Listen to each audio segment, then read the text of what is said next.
আন্তর্জাতিক জীব বৈচিত্র্য দিবস পালিত হলো প্রাথমিক বিদ্যালয় উলুবেড়িয়ায়। সকল উদ্ভিদ ও প্রাণীকুলের সুস্থ সুন্দর নির্মল সহাবস্থানের জন্য প্রকৃতি মায়ের কোলে প্রাকৃতিক নিয়মে সৃষ্টি করেছে প্রাণী ও উদ্ভিদ জীবজগতের। এদের একটিও হারিয়ে গেলে ভেঙে পড়লে জীববৈচিত্র্য শৃঙ্খল। উলুবেড়িয়ার বারমং রাজপুর প্রাথমিক বিদ্যালয়ে ছাত্রছাত্রীদের পাঠ্যসূচির নিয়মিত পাঠ্যক্রমের পাঠদানের সমান্তরালে চলে পরিবেশ প্রকৃতি চর্চা, বৃক্ষরোপণ, বন্যপ্রাণ সংরক্ষণ সচেতনতা প্রভৃতি।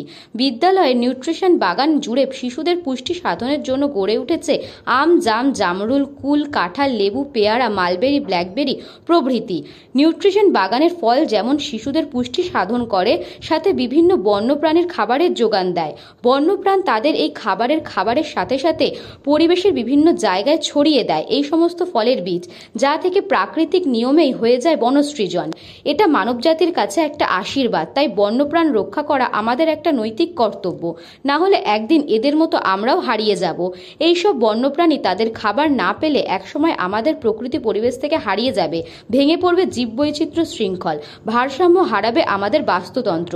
শিশু মনে এই নৈতিক শিক্ষা বৃদ্ধিমূল করতে শিশুরা তাদের বন্ধু গাছে বেঁধে দিল পশু পাখিদের আশ্রয়ের ভার।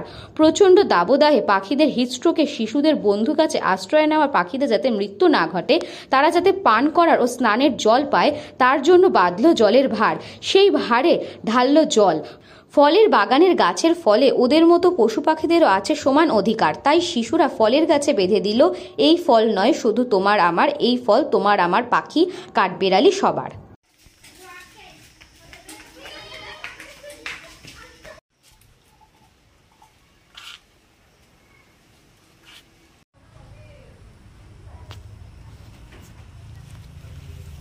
ব্যুরো রিপোর্ট, নিউজ বঙ্গ টাইম।